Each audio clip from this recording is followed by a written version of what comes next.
What is a default charge? A default charge is a type of fee or charge that is added to a customer account when the client has failed to comply with the terms and conditions governing a legal agreement with another party. Typically, this type of charge is not applied until certain events found in the contract have come to pass and the client is considered to be in default of these provisions.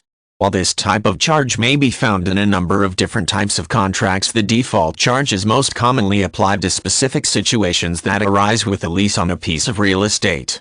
It is important to note that a default charge may actually represent several different fees and charges that are applied to a customer account after the client is declared to be in default on some types of legally binding agreement.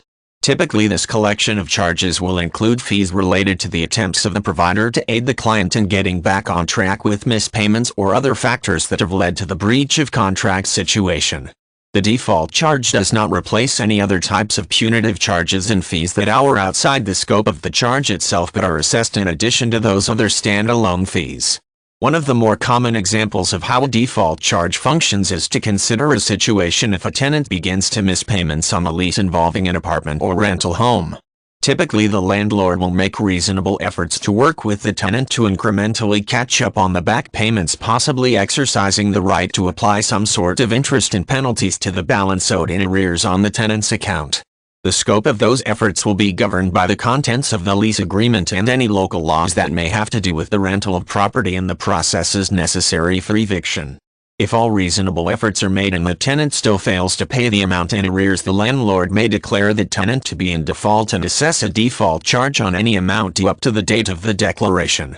The actual amount of a default charge will vary depending on local laws and the provisions found within the lease agreement. In some jurisdictions, the requirement is that the charge must be stated in terms of a flat or fixed rate. At other times, the default charge may be a percentage of the amount of the arrears but not be allowed to exceed a certain amount. Depending on the circumstances that determine the amount of the default charge, this additional assessment may be enough to offset at least some of the costs landlords incur when having a client legally evicted or provide no more than a token amount that may or may not eventually be collected through a court system.